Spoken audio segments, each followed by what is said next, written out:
장애인 문화복지신문 제483호 제2면 기사입니다. 이호수 의원, 발달장애인과 함께한 10번째 체험활동 국립농업박물관 견학.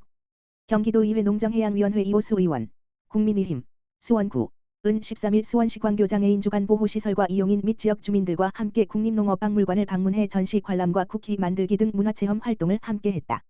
이번 프로그램은 경기농정해양위원회와 함께하는 국립농업박물관 관람이라는 이름으로 진행됐으며 이호수 의원이 장애인 주간보호시설 이용자들과 함께한 10번째 체험활동이기도 하다. 이날 행사에는 재활반, 스포츠반 등 시설 이용인 16명을 포함해 자원봉사자, 지역 주민, 교사 등 총 29명이 참여해 농업전시관 관람, 이론교육, 캐릭터 쿠키 만들기 체험 등을 통해 농업의 가치와 의미를 쉽고 즐겁게 배웠다. 이호수 의원은 발달장애인의 문화여가 활동은 단순한 체험을 넘어 지역사회와의 연결을 확대하는 중요한 계기라며 문화 접근권은 시혜가 아닌 누구에게나 동등하게 보장돼야 할 기본권이라고 강조했다. 이어 10번째 활동까지 함께 해온 것은 매우 뜻깊은 일이며 오늘의 체험은 장애인과 비장애인이 함께 공감하고 배려하는 지역 공동체의 모습을 보여준 좋은 사례라며 앞으로도 의회 차원에서 발달장애인의 삶의 질 향상을 위한 실질적인 정책적 지원을 이어가겠다라고 밝혔다. 한편 이호수 의원은 지역 장애인 복지기관과 꾸준한 교류를 이어오고 있으며 현장 중심의 의정활동을 통해 장애인의 권익 보호와 사회 참여 확대를 위한 다양한 노력을 지속하고 있다. 용인 특례시 장애학생 가상현실 스포츠 체험센터, 큰호응. 경기도의회 국민의힘 김선애 의원, 용인 7. 교육기획위원회, 은 2025년 6월 13일 경기도의회 제384회 정례회 교육기획위원회의 2024회계 연도 경기도교육청 결산 승인 회의에서 각 학교 교직원 업무 포탈의 윈도우 10 기술 지원 및 서버 보안 업그레이드 종료에 따른 윈도우 11 업데이트 준비에 차질 없는 추진과 장애인 학생 특수교육 운영에 관한 질의를 이어갔다. 김선애 의원은 각 학교 교직원 업무 포탈 컴퓨터 운영 체계의 서버 보안 관련 질문에서 올해 10월 14일 종료되는 각 학교 컴퓨터 윈도우 10 보안에 대한 대책과 관련하여 윈도우 11로의 업그레이드 및 서버 보안 체계 강화를 차질 없이 추진해야 한다고 했다. 각 기관에서 PC 전수조사 등을 거쳐 자체 교체 추진과 윈도우 11로 업데이트가 무료로 진행됨을 재확인했다. 또한 유관기관과 협업하여 대응 방안을 고려해 줄 것을 주문했다. 다음으로 용인 특례시 장애학생 가상현실 스포츠 체험센터 조성을 위한 예산 편성에 상당한 노력과 공을 들였다는 점을 강조하면서 최근 평택시가 벤치마킹을 하고 갔다는 사실을 소개했다. 용인 특례시 장애학생 가상현실 스포츠 체험센터 설립 및 운영 사례는 공모로 이루어졌으며 도내 장애인과 특수학생들에게 큰 호응을 얻고 있음을 강조하며 특히 이 사업은 장애인 재활 및 교육을 위한 AR, VR 기반의 스포츠 체험센터가 지자체와 교육청, 장애인체육회와 협력해 이루어낸 첫 모범 사례라고 밝혔다. 김선애 의원은 용인 특례시 장애학생 가상현실 스포츠 체험센터 사례가 장애인 복지 분야에서도 모범 사례로 자리 잡기를 바란다고 강조하면서 교육청 담당자들에게 장애학생 가상현실 스포츠 체험센터 정책이 내년도 사업에 반영될 수 있도록 노력해 줄 것을 당부했다. 조용호 경기도의원, 전국 최초로 장애인 스포츠 등급 분류 심사 지원 근거 마련. 경기도의회 문화체육관광위원회 조용호 의원, 더불어민주당, 오산 이 대표 발의한 경기도 장애인 스포츠 등급 분류 심사 지원에 관한 조례안이 13일 경기도의회 제384회 정례회 제1차 문화체육관광위원회 심사를 통과했다. 이 조례는 장애인 선수가 스포츠대회 출전을 위해 필수적으로 받아야 하는 스포츠 등급 분류 심사에 대해 경기도가 검사비, 교통비 등 행정적 재정적 지원을 할 수 있도록 제도적 기반을 마련한 것이다. 스포츠 등급 분류 심사는 대한체육회의 종목별 중앙가맹단체에서 실시하며 각 선수의 장애 유형과 경기 종목에 따라 공정한 경기를 위한 등급을 결정하는 절차다. 하지만 전국적으로 활동 중인 등급 분류사는 약 250여 명에 불과하며 지역별 배치나 관리 체계가 제대로 이루어지지 않아 도내 장애인 선수들이 장거리 이동을 하거나 심사를 받기 어려운 상황이 반복되고 있다. 더불어 종목별 장애 유형별로 심사 기준이 상이하고 일정 기간마다 반복 심사를 요구하는 종목도 있어 선수들에게는 경제적 물리적 부담이 클 수밖에 없다.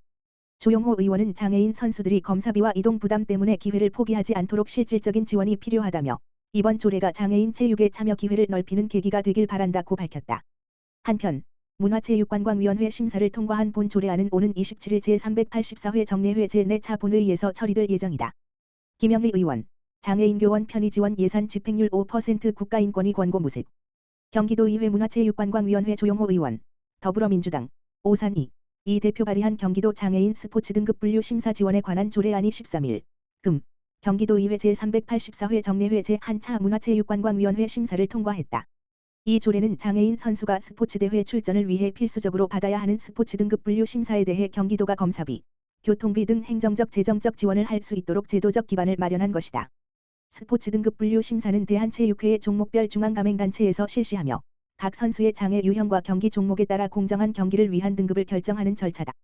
하지만 전국적으로 활동 중인 등급 분류사는 약 250여 명에 불과하며 지역별 배치나 관리 체계가 제대로 이루어지지 않아 도내 장애인 선수들이 장거리 이동을 하거나 심사를 받기 어려운 상황이 반복되고 있다.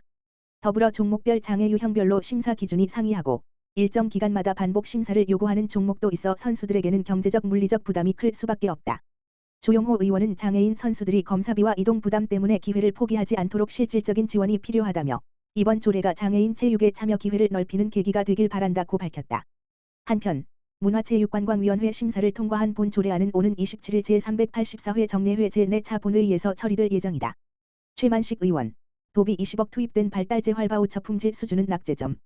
경기도의회 보건복지위원회 최만식 의원, 더불어민주당, 성남이, 은 16일에 열린 2024회계 연도 복지국 결산 심사에서 발달재 활 서비스 바우처 지원 사업이 양적 성과를 거뒀음에도 불구하고 질적 관리가 미흡하다며 경기도의 책임 있는 대응을 촉구했다. 발달재 활 서비스 바우처 지원 사업은 장애 아동의 기능 향상과 행동 발달을 돕고 보호자의 양육 부담을 덜기 위해 도입된 사업이다.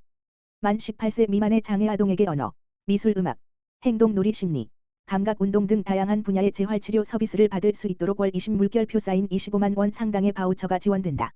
2024년 도내 31개 시군에는 국비 326억 2천만 원, 도비 20억 9,700만 원이 투입됐다. 당초 목표 이용 인원은 19,437명이었으나 실제 이용자는 26,669명으로 137%의 사업 달성도를 기록했으며 예산 집행률도 96.2%에 이르렀다. 양적으로는 높은 성과를 거뒀지만 최만식 의원은 이용자 수와 집행률만으로 사업의 성공을 판단해선 안 된다며 도내 서비스 제공기관의 질적 수준이 매우 낮다는 점이 확인됐다고 우려를 표했다. 보건복지부와 중앙사회서비스원이 2024년 처음 시행한 발달재활 서비스 품질평가 결과에 따르면 전국 1,802개 기관 중 경기도는 442개소가 평가 대상이었고 이 중 86개 기관 18.7% EDF 등급을 받았다. 이는 서울 20.33%에 이어 두 번째로 낮은 수준이다.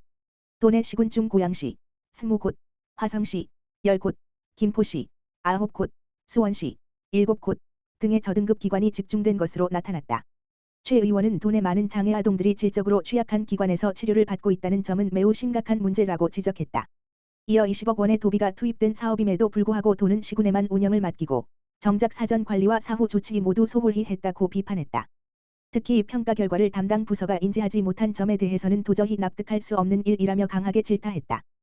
또한 최 의원은 이제는 단순한 수치 중심의 평가에서 벗어나 서비스의 질, 이용자 권익 보호를 중심으로 정책 효과를 판단해야 한다며 저등급 기관에 대한 재평가 유도, 예산 지원 축소 등 실효성 있는 대책 마련이 시급하다고 강조했다. 이에 대해 복지국은 향후 사업 수행기관 선정 시 품질평가 결과를 반영하고 서비스 질 향상을 위한 방안을 마련하겠다고 밝혔다. 끝으로 최 의원은 장애 아동과 그 가족들에게 진정으로 필요한 것은 더 많은 수혜자가 아니라 더 나은 서비스라며 경기도가 책임 있는 주체로서 관리와 품질 향상에 앞장서야 한다고 재차 당부했다.